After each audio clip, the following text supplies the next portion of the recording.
Thank you for calling Backroad Hotel. This is John Lester Mejia. How may I assist you? Hi, I like to book a deluxe room. Certainly, may I have your full name, please? Yes, it's Mr. Arnold Sulio and Miss Dia Sulio. Thank you, Mr. and Miss Sulio. When will you be checking and checking out? Check-in on February 20 and I check out on February 25. Got it. How many guests will be staying?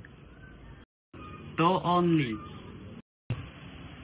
Perfect. Our deluxe room is spacious and includes premium amenities. The rate is 50,000. Would you like to proceed with the reservation, sir? Yes, that sounds great. Wonderful. May I have your contact number and email for confirmation, sir? Sure, my number is 0967267697 and my email is Arnold Sulio Mejia.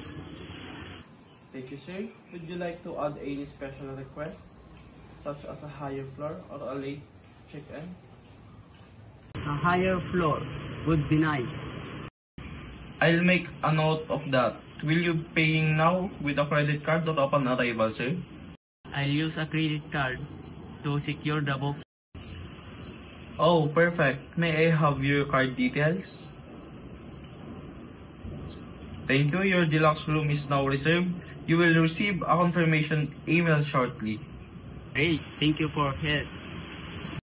My pleasure, Mr. and Miss Sulio. We'll look forward to welcoming you to Backroad Hotel. Have a wonderful day, sir.